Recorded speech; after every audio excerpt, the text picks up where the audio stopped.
Magandang araw sa iyo. Okay, natanggap namin itong pinadala mong transcript ng isang interview at grabe, ang bigat ng topic natin. Bigat talaga.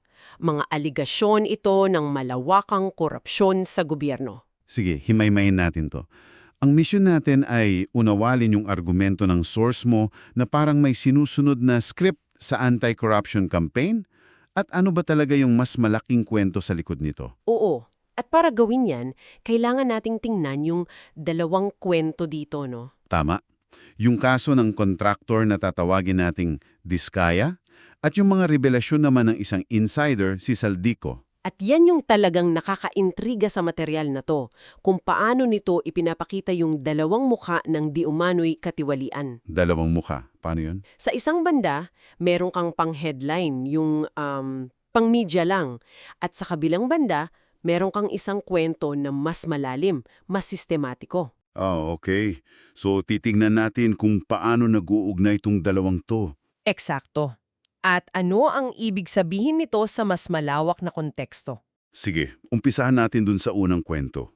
Yung unang malaking ideya dito ay itong pagkakaroon ng isang script. At ang bida sa script na to, itong si Diskaya. Oo. Ang pagkakalarawan sa kaso niya ay scripted na parang pinapaganda ang kwento para magmukhang may ginagawa talaga laban sa korupsyon. At kapansin-pansin yung kumbaga production value, no? Anong ibig mong sabihin? Detalyada sa source mo kung gaano kalakas yung media coverage sa pag-aresto sa kanya. Mismong ang pinakamataas na opisyal pa ng bansa ang nag-anunsyo ng development. Oo, nabasa ko yan. Mula pagsampa ng kaso hanggang sa paghuli. Lahat heavy televised. Parang pinatanood mo sa isang crime drama. Eksakto. Kaya ang teorya ng source mo, ginagawa lang siyang sacrificial lamb. Pero teka, kung babalikan natin yung testimonya niya sa transcript, umamin daw itong si Diskaya na nagbigay siya ng pera sa mga congressmen. Oo, umamin siya. Pero ang depensa niya, at ito yung mahalaga, ay pinilit lang daw sila ng DPWH at ng mga politiko. Ang linya niya, kami naman negosyante lang. At dito lumalabas yung isang mahalagang tanong. Kung totoo ngang merong script, bakit siya ang napiling kontrabida? Bakit mga ba? Well, sa pagsusuri ng mga political narratives, ang pagpili ng isang malinaw na target, lalo na yung umaamin kahit may paliwanag, ay isang epektibong paraan para magpakita ng mabilis na resulta. Para magmukhang may political will. Tama. Pero ang tanong na binubuksan ng source mo, itong pagpapakitang ito ba ay para sa tunay na hustisya o para lang sa pagkontrol ng kwento? Teka, may isang detalye dito na parang baliktad. Sinasabi sa source na si Diskaya ang unang nagsalita. Nagbigay siya ng affidavit, nagturo sa mga sinasabi niyang sangkot. Hindi ba dapat, kung ganoon, may proteksyon siya bilang whistleblower? Yun ang inaasahan, di ba? Pero ang nangyari, ayon sa transcript, Siya ang unang kinasuhan.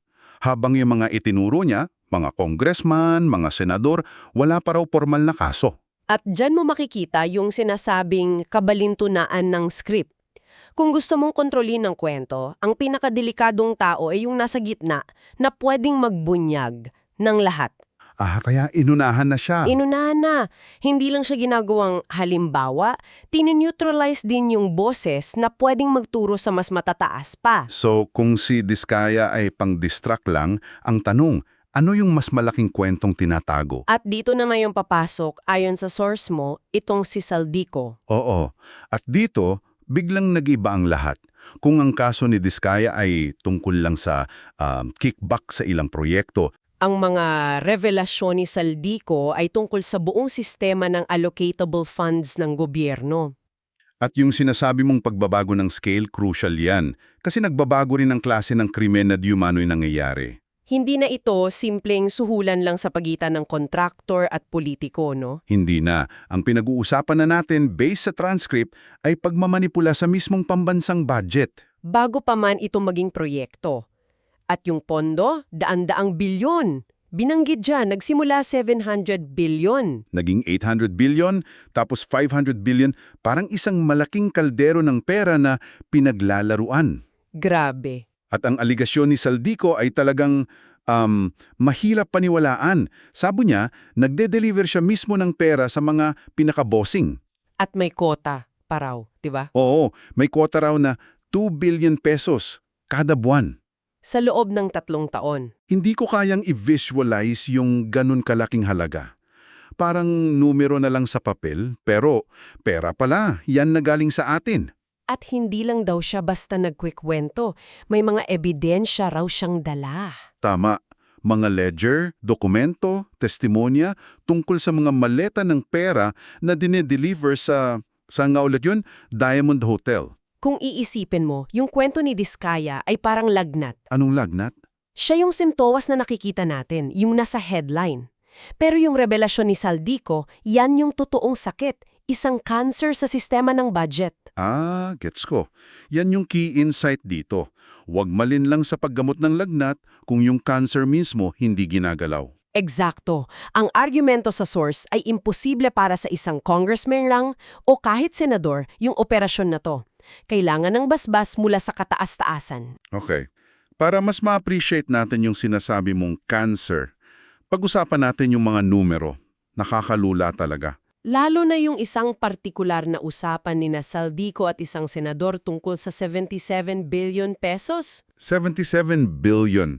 Kombinasyon daw yan ng isang 25 billion at isang 52 billion na delivery. Para lang magka-ideya ka sa scale niyan, yung 77 billion, sapat na yan para magpatayo ng halos 1,500 na bagong high school buildings. Wow! O kaya pondohan ang buong taon ng gamot para sa milyong-milyong Pilipino. Ganon kalaki ang isang transaksyon pa lang na pinag-uusapan, hindi ito barya. At hindi pa dyan natatapos, may isa pang aligasyon. Isang 100 billion pesong insertion sa budget. Oo. Ayon kay Saldico, nang maipasok daw yung 100 billion, kinuha na raw agad ang 25% o 25 billion. Teka, para sa ating lahat, ano ba yung insertion sa budget sa simpleng paliwanag? Isipin mo na lang na luto na yung pambansang budget. Ang insertion parang isang last-minute lihim na sangkap na idinagdag ng hindi dumadaan sa tamang proseso. Kaya pala madaling manipulahin kasi walang nakasuri. Yon.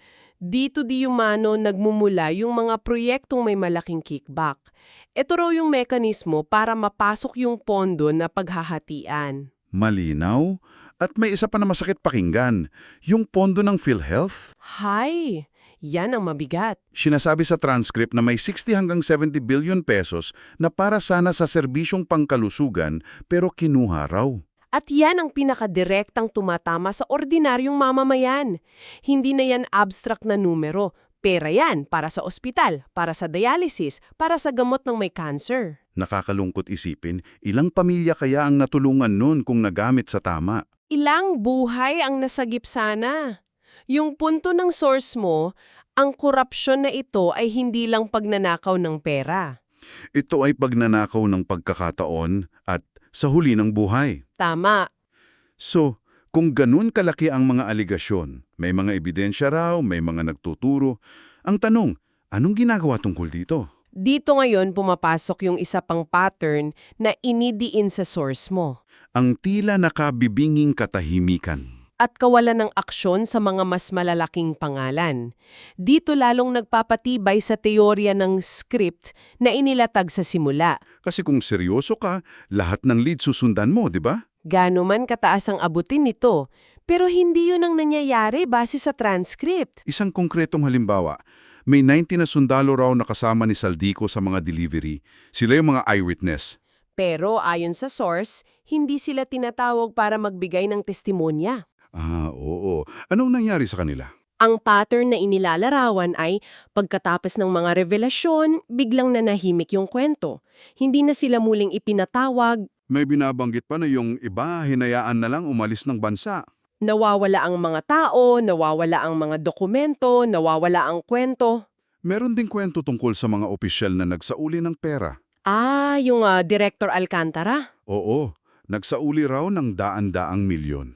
Sa unang tingin, parang good news yan, di ba? Parang, pero inilarawan yan sa source bilang bahagi pa rin ng script. Yung analogy na ginamit nila parang sa sindikato ng droga. tama, ang hinuhuli lang ay yung mga nagtutulak sa kalye, pero yung mga big boss, yung mga financier, hindi nagagalaw. Gabi?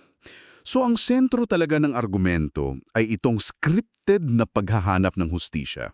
Oo, yung impresyon na nililikha ay may ginagawa, pero yung substansya, yung pag-abot sa ugat ng sistema ay maingat na iniiwasan. At ang resulta nito, malinaw.